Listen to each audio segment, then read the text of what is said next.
Welcome to another vlog. আচ্ছা, হঠাৎ করে মন খারাপ হলে আপনারা কি করেন? আমি তো একটু সাজুগুজু করি আর মেয়েকে নিয়ে বেরিয়ে পড়ি, কারণ ওর হাসিটাই আমার কাছে সবচেয়ে বড় থেরাপি। আর ওকে ঘোরার কথা বললে ও তো এক কথায় রাজি। রাহি কিছুদিন ধরেই বায়না করছিল মা পার্কে নিয়ে চলো, তাই ওকে রেডি করে বেরিয়ে পড়েছিলাম পার্কে।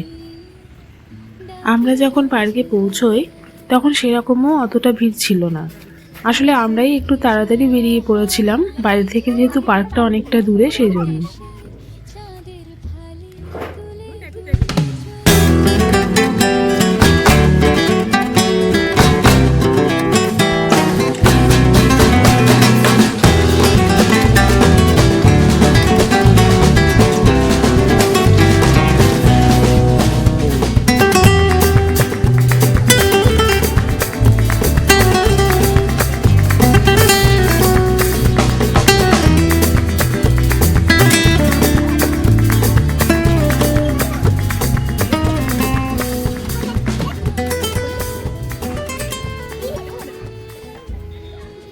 আর এই চিলড্রেন পার্কটা না 25শে ডিসেম্বর খুব সুন্দরভাবে ওরা সাজায়।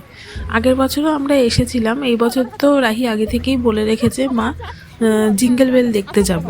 মানে এই পার্কটাই ও সান্টা ক্লজ দেখতে পেয়েছে, তো তাই আর কি বলেছে। তো এই বছরও আমরা নিয়ে যাব এবং ভিডিও অবশ্যই আপনাদের সঙ্গে শেয়ার করব। আর এখানে জাম্পের এই অ্যাক্টিভিটিটা রাহি প্রথমবার করলো, তাই প্রথম একটু ভয় পাচ্ছিল আর বারবার পড়ে যাচ্ছিল, কিন্তু খুব এনজয়ও করেছে ও।